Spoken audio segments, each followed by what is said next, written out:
It was an ordinary day out at sea for the Coast Guard, patrolling the waters off the coast when a strange SOS signal came through. The crew, used to responding to distress calls, immediately moved toward the signal's location, but something was different this time. The signal didn't match the usual frequencies, and there were no reports of missing vessels in the area. The coordinates led them far beyond typical shipping routes, into a quiet, isolated part of the ocean where ships rarely ventured. As they approached the site, a thick fog rolled in, obscuring visibility. They tried contacting the source of the signal, but there was no response, only eerie silence on the radio. The crew scanned the water for any sign of a ship, but the sea was empty. No wreckage, no debris, nothing. It was as if the signal had come from nowhere. Suddenly, through the fog, they spotted something unusual on the horizon. A large vessel, seemingly drifting without power.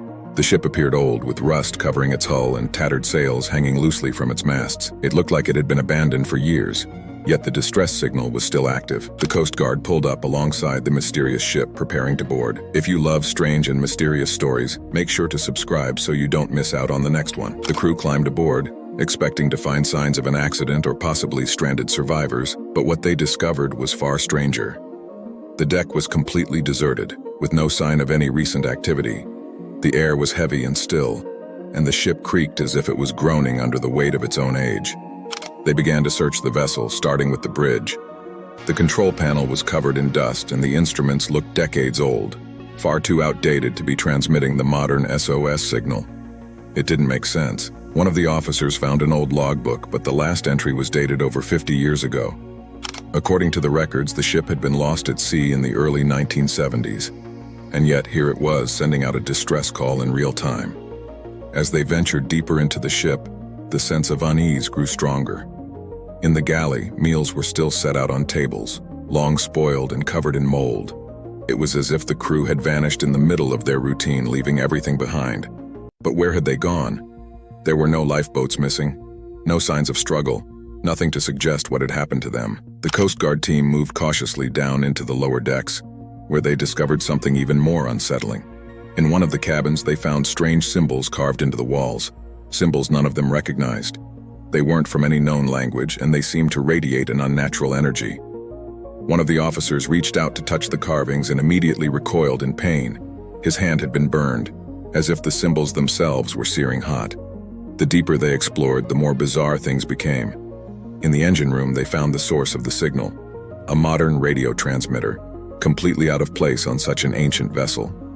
It was hooked up to a power source that shouldn't have been functioning. The engineers couldn't explain how it was still working or who had installed it. The crew started to feel uneasy. Some swore they heard faint whispers echoing through the hallways, though no one could pinpoint where they were coming from. Others claimed to see fleeting shadows out of the corner of their eyes. It felt as if they were being watched, but by what, they couldn't tell. When they returned topside, the fog had grown thicker, surrounding the ship completely. The Coast Guard captain decided it was time to leave. They had gathered enough evidence, and something about the whole situation felt wrong. As they prepared to return to their own vessel, the ship suddenly lurched, as if something massive had hit it from below. The crew scrambled to regain their footing, panic setting in as the ship creaked and groaned. Looking over the side, they saw movement in the water, large dark shapes circling the ship. The sonar picked up multiple objects beneath them, but they couldn't identify what they were. The ship jolted again, harder this time, throwing several crew members off balance. Fearing for their safety, the Coast Guard hurried back to their own ship, cutting the boarding lines and moving away as quickly as possible.